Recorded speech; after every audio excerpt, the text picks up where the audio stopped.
people always thought like, well, you know, she's a model and she's confident, so she must have the self-love. And I think that there was a lot of other things that I hadn't dealt with, you know, spiritually in my life.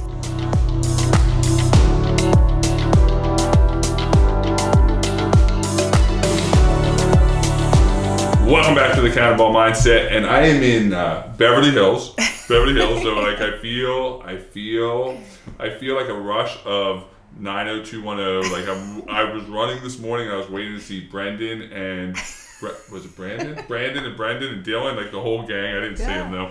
But I'm sitting here with Jessie Golden, author, yoga instructor, wellness expert, single mother, I think, which is the most powerful attribute. I'm saying writing a book is pretty incredible. Being a single mother is even more powerful than that. And so I'm really excited to have Jessie Golden on from the Golden Secret. Oh, an entrepreneur like that. I'm sure I'm going to get to the other. I'll take it. Single mom. You're right. Single mom is more. The entrepreneur of the decade, right? So you can do all that and still own your own company. So thanks for coming on. Thank you so much for being here. We connected through Jesse Itzler in the mastermind group. And what's crazy is, so I met Jesse and, you know, got to know him, and then we go to this mastermind group, and I'm in his house for like 5 minutes, and he goes, Chad, you know who you should interview, shouldn't you? Don't you? And I was like, no, I guess you're going to tell me. He goes, Jessie Golden. And I was like, oh, okay. Who's Jessie Golden? Like like the name didn't even sound like it sounded too perfect. Like that, what, like you knew from birth, like Jessie Golden, like you're destined for greatness, right? And so I'm like, who's Jessie Golden? He goes, oh my gosh, she's got an amazing story. She's gonna be here. She's gonna be in the mastermind group. You're gonna meet her. And then after I met you, like 2 minutes, and I'm like, now I see why, right? Oh. Like just authentic, amazing vibe. So over the next however long we go, I really would love as much as possible to get everybody that's listening to this or watching this to see what I saw and what I think everybody that knows you sees, which is awesome. Thank you so much. Yeah. I love that. So let's start. Let's go. I'm gonna go right in. Let's do it. So what captivated me over everything I found about you is that you grew up as a ballerina. Yes. Ballet dancing was your main focus as a child, right? Yeah, my mom had a dance studio for over 40 plus years. And she was, she raised me and my sister pretty much by herself. And so we grew up in the dance studio. Was that here? That was in Chicago? In Chicago. Yeah. So you're dancing, and then the evolution, this is what's crazy to me. Like I'm always captivated by how people get to become these successful entrepreneurs, and people see this lifestyle, right? So today with social media, they see this perfect lifestyle. You just said a quote to me that one of your friends had said to me. Is like, you never take a bad picture, and your friend said, yeah, I just don't post a bad picture. I don't post a bad picture, right? Yeah. And so people see this image, and they're like, man, she must have had all the breaks. Like she's living in Beverly Hills. She was a model. She's got her own company. It was probably a street paved with gold for her. Yeah. But when you peel back the onion, that's absolutely not what I'm finding for most people, and definitely what I found about you was not your path, right? No, and it's so interesting because I'm sure we're going to get into it, but I have rheumatoid arthritis, and I always say that's one of the reasons why I'm so grateful for having that, and I feel like it's been a blessing instead of a curse, because people have perceived me my entire life as a certain way, whether it was when I was a ballerina because I was good at dancing, but I worked my fucking ass off to get to that place, but there was still a lot of haters. And then I left when I was 17. I transitioned into modeling, and I was in that whole world. There was a lot of people that would judge me just on the way that I looked. And what I noticed when I got really sick and I went through this whole healing crisis and I started sharing was it was one of the first times in my life that people saw me, and I felt like all of a sudden I was relatable, and now people were listening to me because I had been through something, and I was like, this is my golden ticket. This is my way to be able to share everything that I've been wanting to share, and people are actually going to listen to me, you know, because I've been through something. and with everything in my life. I mean, I left when I was 17. I've been on my own. Financially, I had a child by myself, completely by myself, financially and everything. No family here. So I've done all these things, but because I have such a positive outlook, people perceive it as the golden road. Or it's not real. It's not like and that's what it is. I'm saying social media has put a filter, and it's not just social media. I think this is well before social media, right? Yeah. I remember as a child, I would make judgments about other people that had what I didn't have. Right. I'm saying that was there was no social media 40 years ago when I would do this, right? And that was my own insecurities. But I think what happens is now it's just exemplified even more because social media and people see it and they're like, well, she either had it all paid for her, like it was just paid for gold for her, or she's not really this happy. This is all a big ruse, right? Which is so crazy that we live in this society. But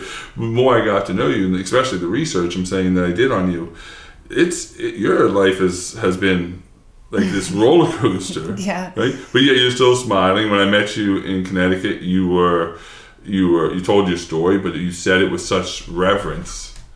That to me it was like, wow, I gotta dig more into this. So you talked about just briefly in what you just said, but you leave Chicago to go to Florida for spring break or for a vacation. I don't know, I assume spring break. I was 17, spring break. I graduated early, so I was out of school already. And so what happened?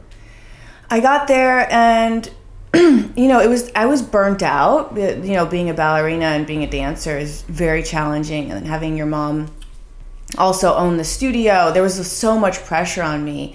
And when I got to Florida, between the weather and just not having to go to the studio, I was like, I'm staying. And I literally never went home. I never went back. Imagine that Could phone you call. imagine? No. Like if your daughter my God. First of all, if they wouldn't have to call us because I'd be like a block over spying on them in a hotel. Right? But I can't even imagine. So you're 17. What was the shift? What was the reason that you just said, like, what was it that you said, that's it, Mom? And what was it like making that call to say, hey, I'm not coming back to Chicago? Well, I think I have to go even earlier than that. I was always very independent. I was always strong-headed. I always did what I wanted. So my mom already knew that about me. But I didn't grow up in a great family environment. My mom remarried several times. They all had, drug and alcohol abuse issues. I mean, there was so much drama going on in the house. And I just wanted to escape, and I felt finally, for the first time in my life, I remember going to Florida, I was like happy. And all that stuff that I was taking on was not mine. It was my family environment. It was all these other things. So I think I was just like, I'm not coming home. It was just a matter of fact, and nobody's going to tell me, and nobody could tell me because I was independent. I was, already doing stuff by myself. And so how do you emotionally make that decision? Like, I can understand in a logical sense, all right, that's it, I'm done, I feel it. I guess that is emotional, but how do you keep that relationship with your mother? How do you keep those, I think for me, it's like, wow, to leave home at 17. Yeah. That takes a lot of courage. Right? Because there's no way it can be a fearless decision. It's got to take some courage. How are you able to, at that age, say, all right, well, if I'm going to make this decision to stay in Florida and not go back to Chicago, that means I'm now throwing away my safety blanket. There's no, like, I have to stand on my own 2 feet. I have to pay for my own meals. I got to put a roof over my head. I'm saying that's going from one extreme, like, I have the safety, even if it's dysfunctional, all the way to, if it's meant to be, it's on me. It's interesting because I haven't thought about it in a while, but I'm thinking what's coming to my head is like, it was so bad that I didn't even have the fear. Like, I was like, peace out. I will take this. And I mean, I lived in my car for a while. Like, I was, but I was happy as a clam. Nobody was telling me what to do. I wasn't dealing with anybody else's stuff. And I was fine. I was completely content and happy. And I think I realized then that I didn't really need much, and that's when I really started figuring out about myself, that I was a sensitive person, and kind of figuring out, okay, I don't want to be around these type of people, and that's really challenging when it's your family. Right. You know, and now as I'm a mom, like I realize now, like that was really hard for my mom, and it was really challenging for our relationship for a while. But within, you know, a couple months to a year, we were back, and she was visiting me in Florida all the time, and you know. That's fantastic. So so what do you do to survive? So this is the shift into modeling now, right? I'm saying you've been ballerina, now you're in Florida, and you have to pay your own bills, you have to find work, and this is how you get into modeling, correct? Yeah, I actually I cleaned houses at first, and my aunt had a furniture store, and I drove this 15-foot box truck, and I would help deliver furniture. I had some interesting, so I did some of that. I need some of those pictures on social media. You in the movers outfit. If you get some a picture of you in overalls with a moving hat on, that would be epic. That'd be a great photo. I know, it's funny when I think about it. But you know what? My aunt dragged me to a modeling search. I did modeling. Childhood modeling in Chicago, and I hated it because it was like just another thing that was going to take me away from being able to be a kid. I already had such a strict schedule with ballet and dance.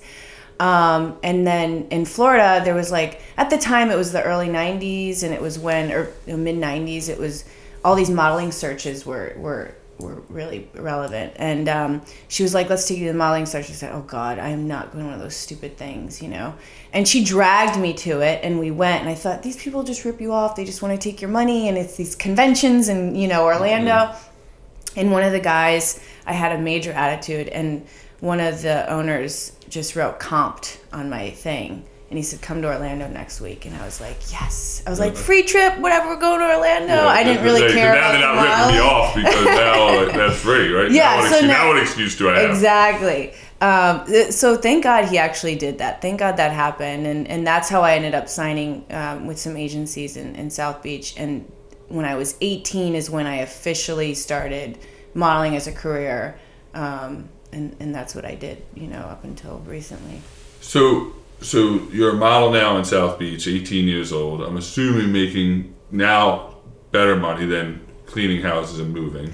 Oh, my first job, I was like, I could pay my entire rent in one day. Like, nobody could tell me nothing. I was like so stoked, you know. I felt so independent, and you know, nobody could tell me nothing.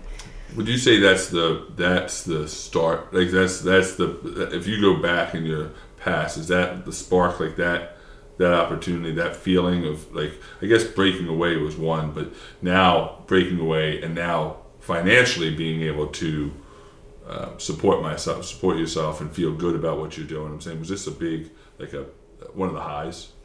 Yeah, and I think like looking back on it, I always tell people this because I think people find this really surprising. Modeling to me equaled freedom. It meant less work and more freedom. Yeah. I hated modeling. I actually hated it. I didn't enjoy it. I hated everything that came around with it. The photographers, the schmoozing, the agents, I didn't like it. And I didn't like having to be judged just by the way I looked. I was judged my entire life on my ability, you know, and I was used to that. But everything else was like, ugh. But I was willing to deal with it because the financial freedom that it allowed me. So how do we sidebar question? So having the father of twin daughters, what I've realized now, which I would have been unconsciously aware of, is the struggle between men and women, the difference between men and women, and how they're viewed. You know, I'm a male, and so yes, I've read about it, yes, I hear about it, but it wouldn't have touched home for me because I wouldn't have been so aware of it. Right. But now being the father of twin daughters that are 14, it is a huge focus of mine. And what I'm realizing is that my daughters will be judged harder on how they look than I ever was. They'll be judged different on their weight than I am. They'll be judged on their intelligence different than I am. Everything is judged completely different. And so how do you deal with that, especially as a model at a young age, as a model, where people are, I'm assuming, judging you solely on how you look and not giving in to whatever that perception is that they may have, and still being strong enough to say, hey, there's a lot more than what you're looking at? I mean, I'm so grateful for ballet for so many reasons, but it really made me bulletproof. Like, I was judged, so much on my ability, and criticized. There's a whole nother story there. But by the time I got into modeling, it was almost like a joke. Like, I was like, okay, whatever. I you don't like the way I looked, or I didn't fit the part. I washed it away. It really didn't bother me at all, because I was bulletproof. And I had, my mom was a really good example in that department. She was also a dancer, but I never heard her body shame herself. She always had a great, persona about who she was, and took care of herself. And so I had a really good example. So I'm assuming that there's no 14 to 17-year-old girls listening to this podcast. Maybe I'm wrong. Maybe my daughters will listen to it. But if you were to give the golden secrets of a 14 or 17-year-old girl who's struggling with their self-image and how they're being perceived, what would those golden secrets be? Now looking back on it, what would be the advice to become bulletproof? Yeah. I mean, what I try and teach my son is I tell him to find that love with yourself that is unwavering with, so no outside influence can change that, because everybody's going to have an opinion. And when you put yourself, especially the generation now, you're putting yourself up, in social media, you're getting people, opportunity to judge you. And that has to be unwavering. You have to be so solid in your own feet, in your own self-worth, in your own love, that no matter what people are saying outside of you, it doesn't matter. Most of the time it's coming from their own issues. But also, I just read this quote recently, and this is how I feel with like rheumatoid arthritis. And I just interviewed this girlfriend of mine who, she's a burn survivor, and I think when you find that unique thing about yourself that makes you different and you embrace it, that is actually what makes you the most beautiful. Yeah. Wow. Is finding that part of you. Yeah, I love that. I've said that, and most people that have heard me speak or that know me know that one of the staple questions I ask my daughters pretty regularly is I say, I love you, tell me why. And at first people would look at me like I was crazy, like, why are you asking them to tell you why you love them?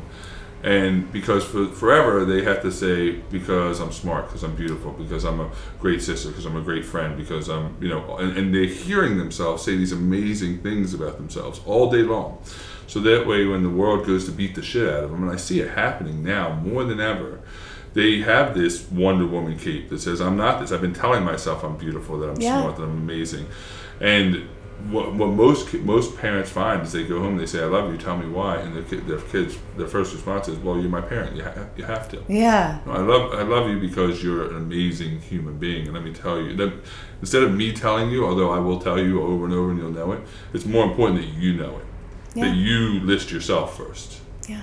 I love that. Yeah, it's amazing that kind of. I'm so cognizant of it now more than anything in my life of how my daughters are judged, and they're raised. My wife is one of the most amazing individuals to ever walk this planet, and they're raised by a woman who's a lawyer and a doctor and a mother and an entrepreneur, but it's still they have to see they're on their own warrior march. Yeah, they have to figure it out at an early age, right? Yeah. So all right, so now you're in Miami and you're modeling it up and you're making money and you got your own place and you're bulletproof now. How do you get to the West Coast? Because we're in Beverly Hills now. You're no longer in Miami, and how do you make the transition to say, all right, now the next journey is I got to get to the West Coast? Yeah, I mean, I could have stayed in Miami forever. It's such a great place to live. But with modeling, there's a season, and it's usually the winter months and everywhere else. So the rest of the time was kind of dead. So I was like, well, I need to get a little bit more work. And there's actually a little side story here. I actually ended up moving to Vegas before I moved here. And I lived in a pit stop. Yeah, there's a pit stop in Vegas. Which seems to be the natural trend. Like if you're going all the way to California, you might as well stop in Vegas. Like no, but Miami to Vegas to LA. This is a great story. I have a little bit of a theme here. My sister was getting married in Vegas, and so I went to my sister's wedding, and I never left Vegas. I know. I hope you don't go to North Dakota anytime soon. Right? No, there was like a window where I was like, oh, I better not travel anywhere. I might not come home. So, had you been to Vegas before? I had been to Vegas. It was for a guy. There was a guy. But true story. I mean, now when I think about it, I'm like, my gosh, that's hilarious. But I definitely was living in the present moment. I wasn't really thinking about the future or the past, or I was at that age. I was just kind of, wandering around. So I went to Vegas for my sister's wedding. I never went back. I found this model that literally ended up buying my almost everything in my studio. I just handed her the keys and she took everything over. I never went back. Wow. Yeah. It's crazy. I'm having heart palpitations right now. Like I'm having a little anxiety attack. I can't even tell. So now you're in Vegas. And how long are you doing your stint in Vegas? Yeah, I was there a couple months, and I had actually, this was probably, 98 or something, and I had just shot Abercrombie and Fitch right before that. So I had gotten like $20,000, and I mean, I was 20 years old. I thought I was like, Big Willie style. Yeah, nobody, like it, and I'm in Abercrombie and Fitch, and at the time that was like the biggest thing. So, but I blew through that money pretty quickly. In Vegas. In Vegas. Of course. I wasn't even 21 though. It's designed for you to blow your money quickly. Yeah. There. Oh my God, it's so funny. So I was like, well, I need to start working, and I flew here, and I signed with LA Models.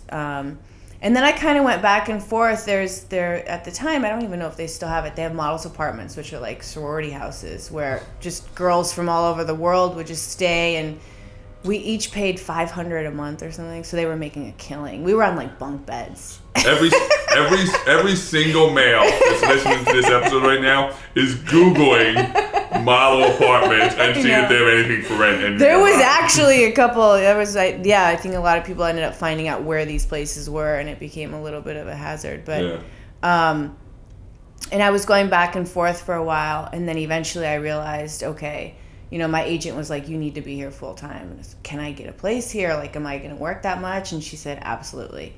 So I finally got a place here, and I continued to work, and it was always still that push-pull, like I wasn't really in it 100%. I always kind of had one leg out. I was almost very judgmental of the whole industry. I would get embarrassed when people would say, what do you do? I started making shit up because I hated saying I was a model. Like What was the reason for that? I'm interested because we talk a lot about that, but what was the reason why you felt like you call it something different, or you make up a different name for what you did?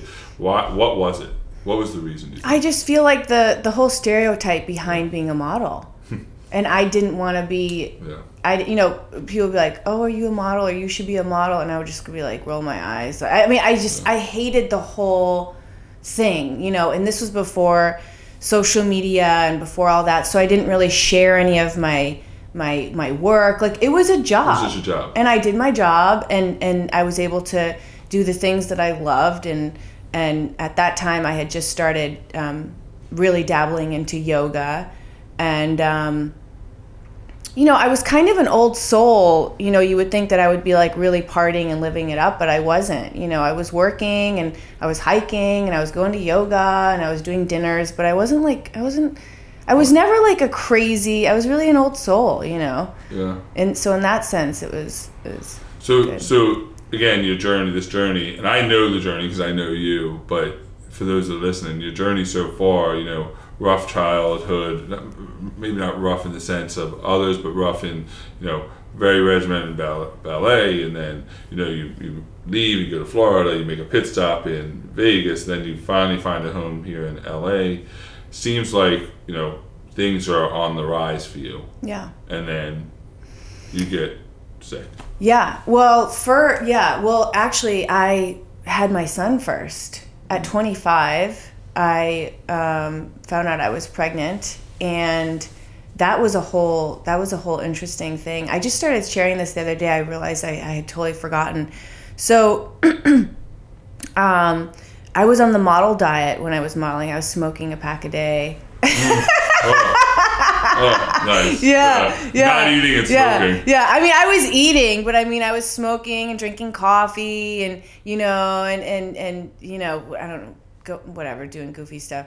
And I went to the doctor just for a regular checkup, and he was like, "Congratulations, you're having yourself a baby." And I was like, "Huh?" I was 25. It was not planned. And I went out to my car. At the time, I was driving a 53 Chevy Bel Air, which I bought when I was 16. I still had. And I lit up a cigarette because that's what you do when you're stressed out and you don't know what to do. And I, took one puff and then I put it out. That was the last time I ever touched a cigarette. And I was 25. I was obviously not married to this man. This was totally unexpected. And I had to do some soul searching and figure out, what I was like, well, I'm 25. There's no excuse. This is, I guess, the path I'm supposed to go towards. And Kaleo's dad was super supportive, almost to the point now where I look back, I'm like, I don't think he had any idea what he was in for, because he was automatically like, this is the best thing ever. And I was like, okay, I guess we're doing this. And I dove deep into Kundalini yoga when I was pregnant, which is really great. My teacher at the time, her name is Gurmukh. She's like the guru for pregnant women. And I decided I was going to do a natural childbirth and do it what they call the Khalsa way. So I gave birth at home with a doula, and did the whole thing. Now it's almost common, but at the time it was like, what the heck? Ate the placenta, breastfed. I was going to ask the question, but I didn't know if I really wanted to hear the answer. I know. Now you solved it for me. Yeah. A lot of people don't realize this, though. Like, in nature, mammals eat the placenta. It encourages motherly instinct, but it also replenishes you of everything you lose during labor. So in like Asian cultures, they believe that you could never tell you had a baby if you eat the placenta. So it just... For me, I was like, it's like if somebody hands me a protein shake and they're like, you need this, it's going to make you feel better. That's the way I was perceiving it. It was like, this is going to give me superpowers. I'm in. So what I'm leading up to is I literally was the epitome of health. I mean, this was 15 years ago. I gave birth at home. I did the whole thing. I, stayed home for 40 days. I was breastfeeding. Kaleo was healthy. I was already working. Kaleo and I started working when he was 6 weeks old. We were in like fit pregnancy. I worked my entire pregnancy, for Gap and everything. And when he was 3 years old, my body started to shut down. And I always had an excuse why I felt like shit, which I think a lot of single parents, single mothers do. Especially, I was still breastfeeding, so I was like, oh, I'm so tired. Like, this is ridiculous. I need to nip this in the bud, And it just kept getting worse. It was like I felt like I had the flu one day, and then the next day I would be fine. Okay, I need more sleep. I need to eat better. No matter what I was doing, I felt exhausted. And I went from doctor to doctor to doctor, and everybody would just look at me, and they would be like, "You're fine." They'd run some basic blood tests. You're your mom. It's like it. Working. Just take a nap. Exactly. And I realize now, like, I had a really high threshold for, like, my tolerance for pain and not feeling good was high from my ballet background and just everything else. I was just a tough, I realize now. But so I was basically ignoring every signal in my body, and I kept pushing because that's what I was taught since I was a kid. My mom would be like, you don't feel good, go to ballet, sweat it out. You ignore everything. You ignore every symptom in your body, and you just push through it, and that's how you will get to the other side and feel better. That's like people's theory on life in general, yeah. Right? Like just don't address it, just fight through it, and this too shall end. Exactly. Until it ends the wrong way. Yeah. I kept pushing, and the signals got worse and worse and worse until I had no choice but to listen. And how that showed up for me was I mean, I didn't walk for almost a year, but my body completely shut down. It felt like overnight. And it's so hard to explain to people unless you've experienced it, but rheumatoid arthritis, it's systemic, and it affects all your synovial joints, but it can also, affect your organs and those are any joints that bend. Any joints that bend, yeah. So I basically felt like the Tin Man overnight. So it would take me, 10 minutes just to get my legs to the edge of the bed. It would take me 5 minutes just to get my toothbrush to my mouth. And then it would take me another minute to open my jaw because my jaw would be locked. And this is like, I've been independent in my life. I don't need anybody. I got this. And now all of a sudden, I'm a single mom. I have this child and my body is not working. And all my old ways of pushing through and thinking I was bulletproof weren't working. Yeah. The universe had said, let me tell you who's in charge. Yeah. And I was like, what the hell's going on? And to make things even more interesting, about a week before my body shut down, I had already been practicing yoga since I was, religiously, probably since I was 20. And I was 29 at the time. And my modeling career, I was still working, which I was amazed by that. But all the yoga companies were just coming about, Lululemon and all these ones that are still relevant. Lucy Activewear, Aloe wasn't even out yet. All these big companies.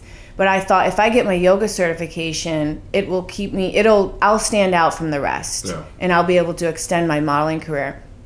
And so I signed up for this 4-month yoga teacher training course, and I walked in there with my ego, thinking, I've already been studying 10 years. I've been a ballerina since day one. I know all this. Just give me my stamp of approval.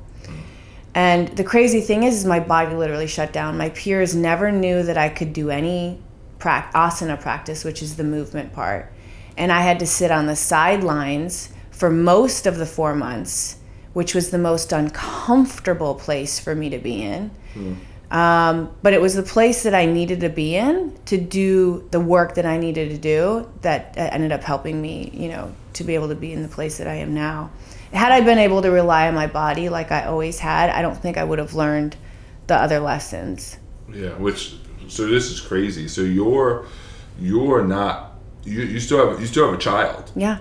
You still have a 3-year-old, 4-year-old son at that point.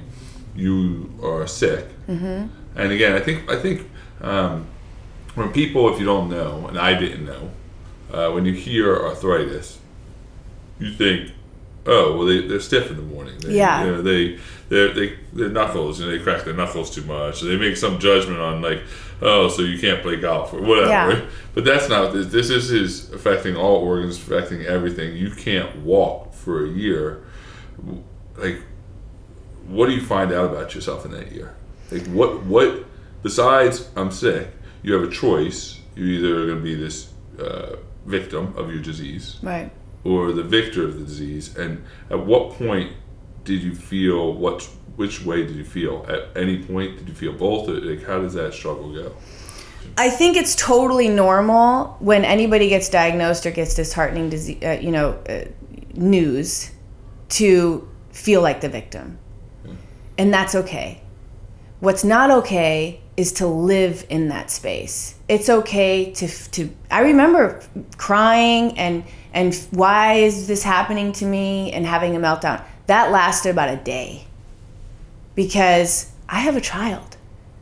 I don't have time to be sitting and crying by myself. I need to empower myself and figure out how am I, and that's the greatest thing I think about being a parent is it really gets you outside of yourself, which I suggest everybody does.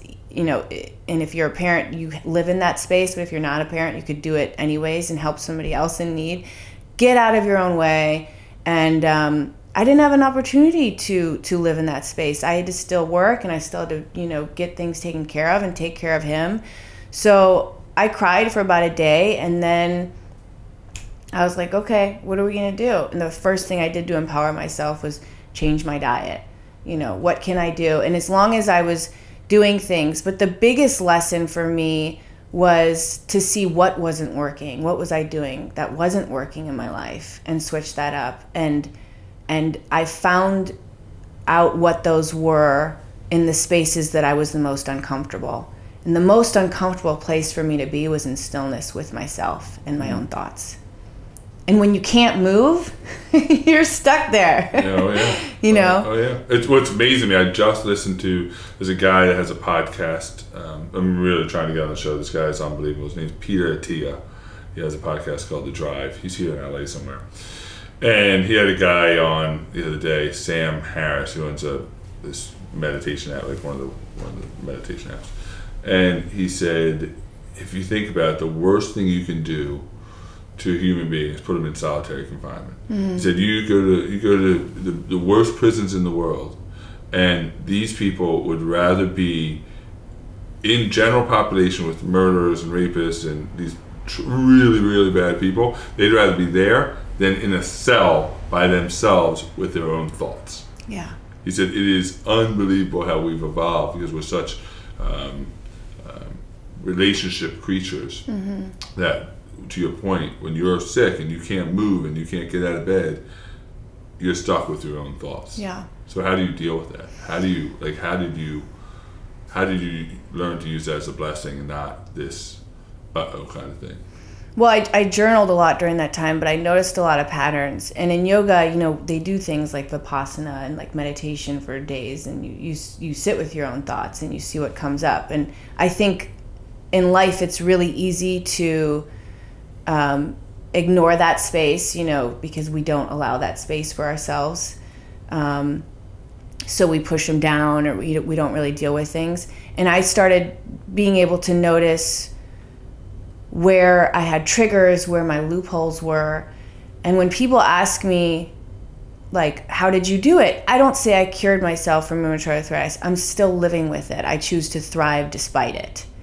And it's been my greatest teacher. But one of the main things that I think, I noticed, and what I built my entire company on, is my thought patterns. And I traced it back to, if you don't know, a ballet studio has a mirror the size of the entire room. And when you're practicing, 4 or 5 hours a day, you're literally looking at yourself in the mirror, judging every single thing that you're doing. And if you're not judging yourself, you have a teacher pointing out all your mistakes as well. So my entire life, I was programmed to judge myself and to constantly, you're not doing this right, da, da, da, da. And I noticed that even if I wasn't verbalizing this was my internal dialogue all the time. That is like drinking poison. It's like drinking poison. So I would notice if I was having these thoughts, and then I would try and switch it. Even about just being sick, like, having negative thoughts. Well, I didn't eat right, or I didn't take care of myself, or blaming myself and judging something. So I started noticing my thought patterns and kind of making new pathways of positivity and self-love. I realized that I didn't really have, I was confident, and so I kind of thought that was the same thing. It's not. It's two totally different things, The difference between confidence and self-love? Yeah. What's the difference, do you think? Well, I think people always thought, like, well, she's a model and she's confident, so she must have the self-love. And I think that there was a lot of other things that I hadn't dealt with, spiritually in my life. Abandonment issues with my dad or my stepdad, or, whatever it was. And really just accepting myself for who I am. Not without the dance, without the modeling, without this, without that, with just who I am as a human, Yeah. So powerful. Yeah. So I'm saying it's I didn't realize it for so much longer in my life. I'm saying within the last 10 years of how important it is to really appreciate and love the person that you're looking at in the mirror. Yeah. And I'm not just talking physically. Yeah. I'm not talking about physically at all. I tell people a lot all the time. If you follow me on Facebook or Instagram with your friends, I'm constantly running. I ran this morning here in Beverly Hills in the rain. And somebody recently said, why do you run so much? And there's a couple reasons, but the biggest reason in my life has been such a shift moment, and shift for me stands for see how I find truth. See how I find truth. I love that. And before I find truth in alibis and excuses and no self-love and not loving who you saw in the mirror. And for the first time in my life, I can without question say that I really love who I'm seeing in the mirror. And it's because I feel so proud when I go for a run. It's nobody else, it's just me. That becoming the person I've always wanted to be, but never had the strength to do. And I think that's where that confidence, it's because of the self-love that it starts to produce confidence to the outside world. Yeah. Right? Anything else is just a facade. I live with that facade forever. And I think it's so powerful that you see the difference between the two, because I'm just finding that out now, and I'm 45 years old. Yeah. I've been around for a while. So now you're changing your diet, you're changing things, you're starting to really appreciate who you truly are. Your self-view starts to change, and you're starting to say create better stories for yourself. So when does the men start? Like, when do you start? Again, you'll always have you'll always have this, right? Arthritis. Yeah. It doesn't go away. Correct? Yeah, it can go into remission. Yeah. And I love this statistic because it really puts things into perspective for people. So I got diagnosed when I was 29. I'm now 40. So 60% of people are considered completely disabled at 10 years. And a lot of people don't realize that. So what happens with the chronic inflammation is it creates deformity in the joints.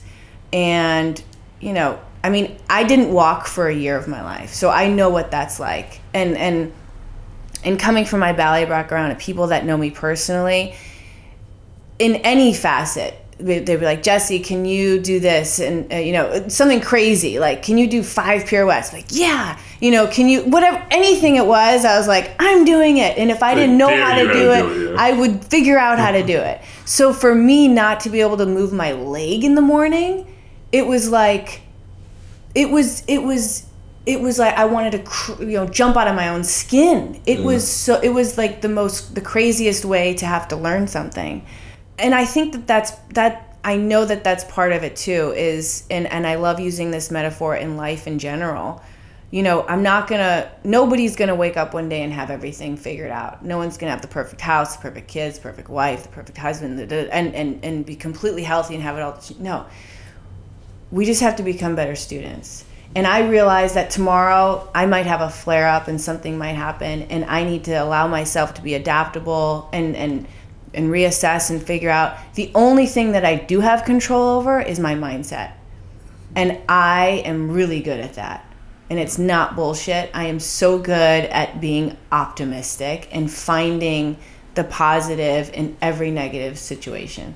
But is that, so I love that, and knowing you now, like, I know that that's real. Like, I know this, it's not I'll just put on this happy face, but I'm really this miserable person underneath. Yeah. Like, this is real. What you see is what you get. And so, but is that a muscle that you have to continue to train? Yes. I'm telling you, I wear a bracelet that says I am enough because I struggle with that every day. And so it's a muscle, right? And whatever you feed it is what's gonna. I'm saying, right? How do you? 1,000%. I think that's like saying. I was talking to my friend yesterday. Like, I think people think it's like, they read one self-help book and they're good, and it's like, okay, now it is a muscle. That's like saying you work out one day a year. Like, you have to work out every day. And then when these challenges come up in your life, that is an opportunity for you to utilize those lessons that you just learned. That's why I find it so amazing. Like, every time that there's, something crazy in my life, I'm like, oh, here's my opportunity.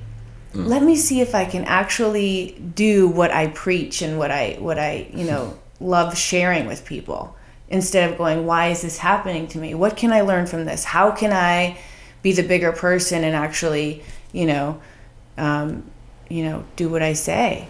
So do you think that your sickness, do you think it happened to you, or do you think it happened for you? Now looking back. Oh, I've always thought it happened for me. And what was the reason? What was the looking back now and seeing the whole journey in the rearview mirror? Yeah. Looking back, what what was the lesson? What was the ultimate lesson that you say, you know what? I get it. I understand now. Oh, there's so many. But I feel like disease is given to us for us to learn these lessons in life. And until we learn them, I think that they remain. But once we figure it out, and for me, it was that it's okay that I don't have to be Superwoman. I don't have to do everything at 100 miles an hour. It's, being kinder to myself. Everything goes back to the self-love for me, and having positive thoughts about myself. And, in other ways too, I became a holistic health practitioner because I had rheumatoid arthritis. I wrote a book because I have rheumatoid arthritis. I feel like it made me relatable. It made me human. It gave me a platform to share my story other than, hey, I'm a model, listen to me, I have some, good shit I want to say, So the book doesn't happen. The path you're on, certainly where you are now, is completely different. Yeah. Not better or worse, just different. Mm-hmm. There are people who don't get to learn by your example of how to deal with it. Mm-hmm. What do you think the lesson that taught your son is?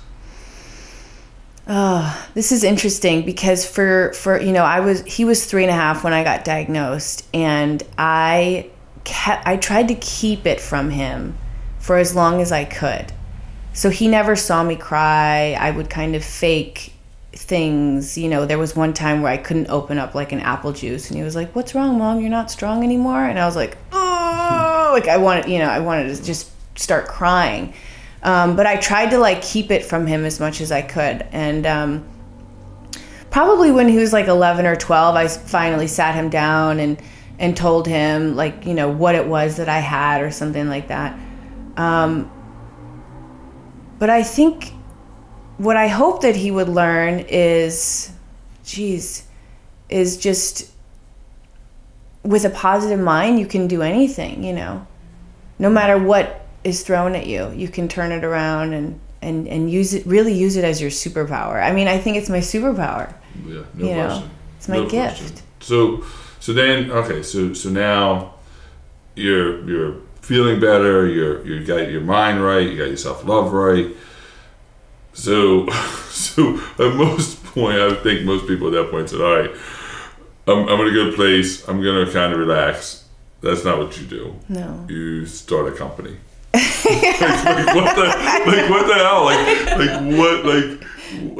know. You don't understand the stress of an entrepreneur and owning your own business. And no, I had no idea, to be honest with you. But again, the company happened really organically though. When I had rheumatoid arthritis, and then I kind of went through this whole process of healing myself, I'm saying in quotations, because that's not what I did. I just choose to thrive despite it, because I still have issues. I still feel like shit some mornings, and I work through it, and I have my little golden toolbox of remedies that I do.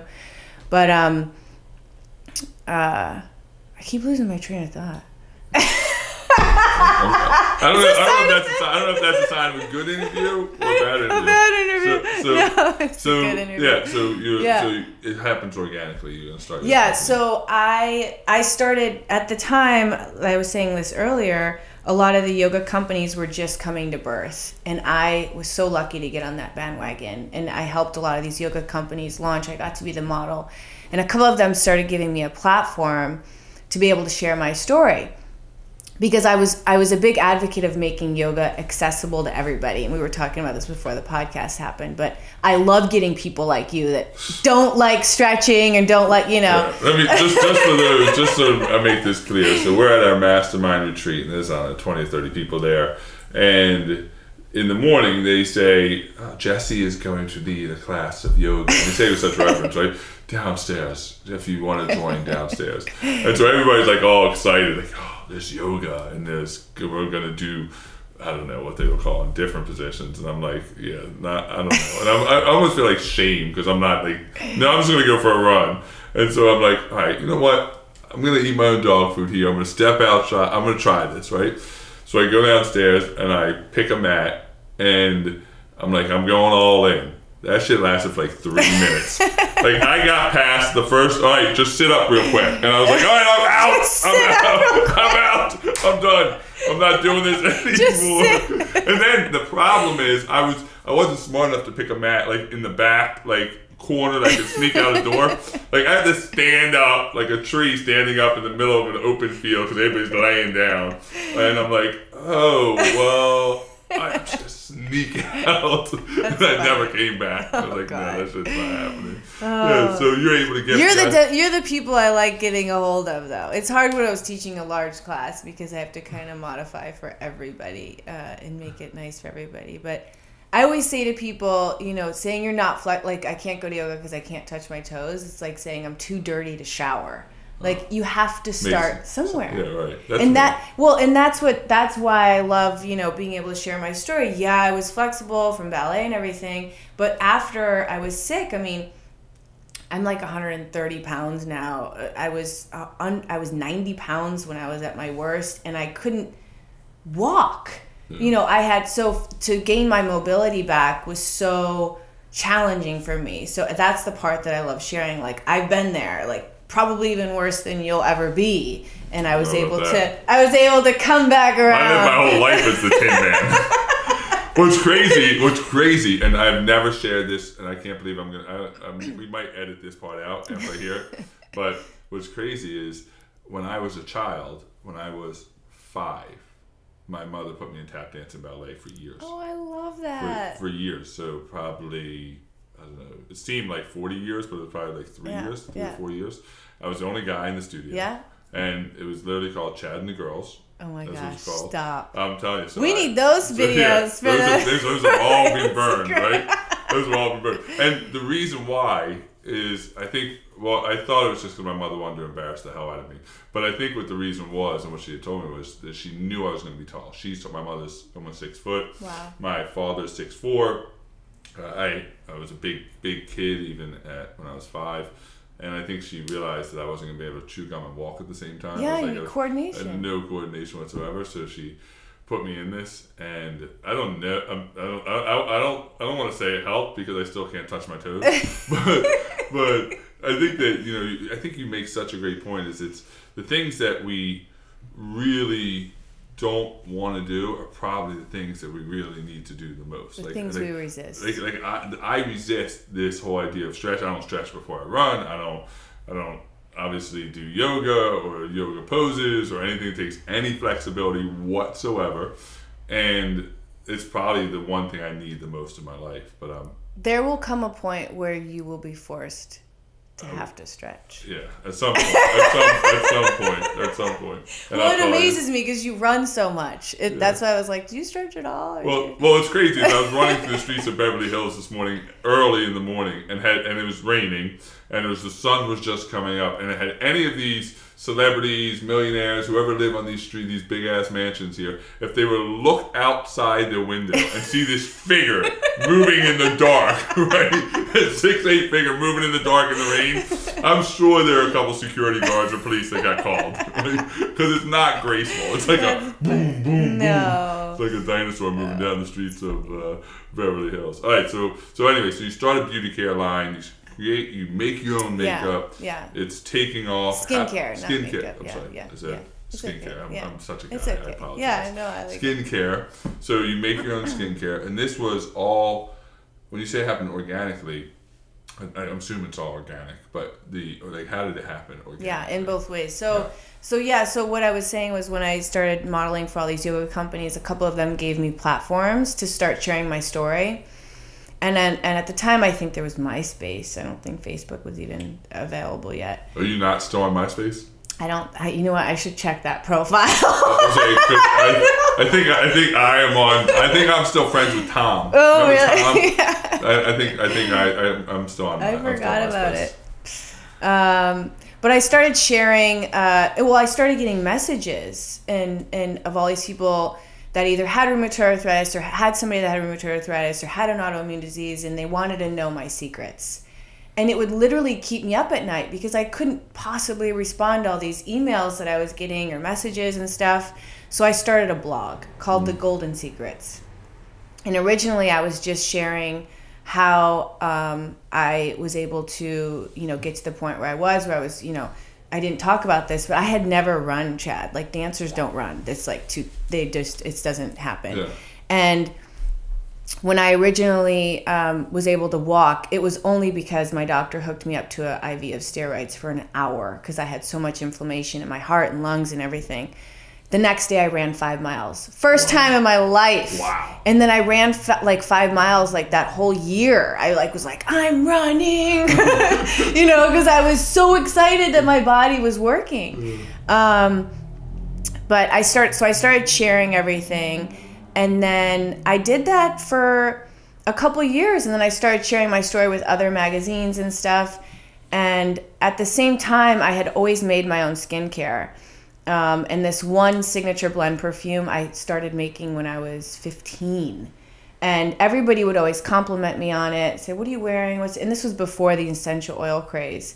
And so it was just the essential oils that I mixed together that I've worn since high school. And a friend of mine who I really admire, super successful, he said, honey, why don't you put that on your website? And I was like, that's the stupidest. I literally thought that was the dumbest idea I've ever heard. I was like, A, no one's going to want it. And B, I don't want everyone smelling like me. This is my golden secret. This is my smell. This is my scent. I was like, what the heck? But I took his advice because, I had just started kind of slowing down with modeling. I was 30-something years old. I'm like, I'm not going to be doing this much longer. Yeah, so old. Yeah. So old for modeling. Like, it is old. That is old for modeling. Yeah. And then when I really started to think about it, I was like, what is this essential oil for me? And it became so much more than the essential oil. And the story behind it was every day, several times a day, I pull out this little roller bottle and I put this on, and it's a time for me to check in with myself. And this little roller became the tool for me to do that, for me to check in. Where are my thoughts? Where am I at with myself? What are my intentions? What are my intentions? What's happening? And then also the effects of the oil. The oil was, uplift my mood. It would help me with clarity. It was doing all these things. And I thought, I've been giving away all this free information for years, spending time writing and sharing and just wanting to help people. This little bottle of oil has helped me so much in my life. I need to share it with everybody. So I just put it on my website. On my birthday, I launched it. And I was just like, you guys, I've been wearing this since I was 15. It's one of my golden secrets. And I sold like 100 bottles in a day. And I was like, wow. Oh, shit. Okay. Now I got to make this. Yeah, I was like, what am I doing? And that's been the journey. It's really interesting. Like, I tell people this. I don't know what the fuck I'm doing. Business is all new to me. I never did any of this. I figured it out, along the way. Every single day I'm uncomfortable. I'm doing things out of my comfort zone. But the basis of my company is these are products that I still hand make, that I love and I believe in. And I'm so honored that I get to share it with people, and that there are platforms like Instagram and Facebook that I get to, share it with. One of the best things I heard you say, I don't know where I heard it. Maybe you said it to me when we were in Connecticut. Maybe I heard it on one of your podcasts. But you still make these products, and every product you still pray over or say, yeah. Like, you still, like, this isn't just a product for you. Mm-hmm. This is a vehicle to have an impact on somebody's life, and you don't take that for granted, which I just think that's, in this day and age of just mass production and mass marketing, you've said, this is important to me. The energy of I was in when Kabbalah was I was just telling Devin, my boyfriend, about this. When Kabbalah was like all the craze, I was studying Kabbalah. I gave birth in Kabbalah water. Like, I was like, get the Kabbalah water, fill up the pool, we're doing this. But the whole basis of it was prayed water. It was water that was prayed on. And then there was that amazing documentary with that doctor, I think he just passed away actually, who, when they studied the water molecules after it had been prayed on, it actually shifted. Changed, yeah. And I'm a huge advocate of that. When I make, I do a whole ceremony and I make the products and I used to use the word, it's interesting because when I started, there was no doTERRA, there was no, essential oils. And I was kind of weird. Like, what do you mean organic and non-toxic? And I would use the word high vibrational a lot. And I just kind of shifted my marketing a little bit because I feel like it's kind of getting a little hokey. Yeah. But it's true. It's like getting a home cooked meal versus, going to get fast food. Like I put good vibes in there. I just said to somebody, I was in Kentucky last week, I ordered an old fashioned. I said, "Can you make this with love?" And he said, "I'm going to make this drink with a lot of love." And I'm telling you, it's the best old fashioned I've ever had. It's so true. Maybe it's the same exact old fashioned, but the fact that he said, "I'm going to make this with love," made his intentions so pure when he made it. And I think that's what we need more. My word of the year is intentions, right? I love that. It's my intent. And, everything I do, I'm trying to think like, all right, I went for a run this morning. What's my intent? I'm coming to the podcast today to interview. What's my intent? Why am I actually here? And if it's for somebody else or something else, if it's for the betterment of others, then you can't go wrong. It's only when your intent is self-serving that it's to me is wrong. I try and live by two things. Is it for the highest purpose of my life, like utilizing my life for the best, and is it the highest purpose for everybody, for the whole? Yeah, that's awesome. I love then I'm okay. I love that. All right, so a couple more questions, and I'll let you get back to work and life here in Beverly Hills. And we're sitting, by the way, on a Love Sack couch. Yeah. Sean Nelson's mutual friend. You gotta watch the video of Kaleo, my son, who's 14. He gave me so much shit, but he's like, "I did everything." We watched the video. He literally built this couch. Like, it's so cool because it's like Legos. Oh yeah, it's unbelievable. Yeah. And then you got your Love Sack over there. Of course. So a couple more questions. I'll let you get back to your life. But first question: what's next? So it doesn't seem. It seems like you are always where your feet are, which is like you're just so present. But what's next? You got a book, you got a great company, you got 497 million Instagram followers and Facebook followers, and everybody. I'm leaving here and going to interview a friend of yours that you connected me with, heavyweight champion of the world, middleweight champion of the world, Frank Shamrock. So you well connected. Like, what is Act 2? You just turned 40. Yeah. What's Act 2? Well, you know what's funny is I want to have more kids. What? No, you know what's crazy is so this is gonna sound crazy, but I went to this psychic a week ago. He's from Turkey and he's a Turkish coffee reader. So have you ever heard of this? No. So you drink the coffee. It's like an espresso, Turkish coffee, and then reads the grains of the coffee. This guy was so dead on with names, everything, just like everything. My mom, Kaleo, just nailed it. And he goes, "Do you have twins in your family?" And I'm like, yeah. My grandmother had twins. My uncles are twins. And he's like, "I think you're gonna have twins." I'm like, what? I'm not pregnant. I'm not trying. What? But within the next, I'm 40, so we'll see if it's even possible. But I would like to have more children. Wow.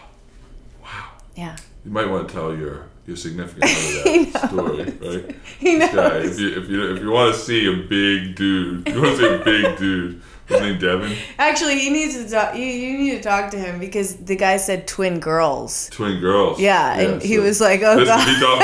He talks to me, twin girls. He's going to get permanently planted in South Dakota. He's like, "Where did he go? He just went out for coffee. I don't know why he's.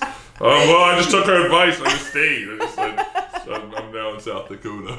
That's funny. So all right. So the future may hold more kids. So again, I'm sure people that are listening to this, the minute they start listening, they Googled your name and you're everywhere. But where do people find you? So they can buy your book. They go. Are you going to write another book? So this book, again, I have not read this book. I have seen the poses and the pictures, and I know that I will not be doing it. I don't want to mislead you that I'm going to go home and try this stuff. But will there be this is a health book. This is Optimal Health and Wellness. Is there a Golden Secrets book, like the story that you just told? Yeah, I started writing it first, that book first. And then this one kind of just like took over, but I don't think I will ever write a book by myself again. I think I would get somebody to help me, because I actually wrote this book by myself, and it was more challenging than giving birth. Like for me, this is totally out of my comfort zone. I just had all this information that I felt like I needed to get out because it was driving me crazy. But I would love to write more books. I'm working on this other project right now that I'm super excited about, and they're called guidance cards, and it's just another tool for you to tune in throughout your day if you're having a challenge, or you just want some clarity. And really all it is you're tuning into your own subconscious. So it's not me giving wisdom. It's all these amazing cards with different things like intention or affirmation or whatever it is, and it just makes you rethink. Yeah, get your mind straight. Yeah, get your mind going. Yeah. All right, so where on the 47 million platforms do people find you? Like, where's the best place to connect with Jessie Golden? Instagram. I'm Jessie Golden on Instagram is where I'm the most active, and I feel like I can connect with people. TheGoldenSecrets.com. You can find all my products, and of course my books on Amazon and all that good stuff. All right. So first of all, thanks for allowing me into your home. Right? Of course. So, when I'm like, all right, I'm coming out. Where are we gonna do the podcast? You're like, oh, we're gonna do it at my house. I'm like, really? All right.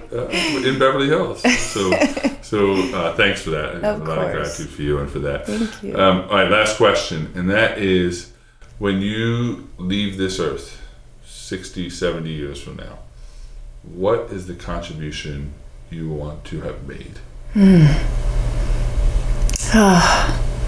We talked about this when we were in Connecticut, and I just have this, I want to leave people with a sense of light. Every room that I walk into, I try and make it brighter. And that's what I hope to leave. That you can never give too much love. You can never be too kind. Just coming back to a state of love. And that's awesome. Yeah. And as you say that, the sun literally it's so spooky. Because as you said, so much light, like a ray of sunshine goes into that window. I'm like, all right, this shit is going to get a little spooky for me. That was awesome. Thank you very much again. You're amazing individual. And Thank I appreciate you so much, Chad. more than you can know. So thank you very much. Thank you.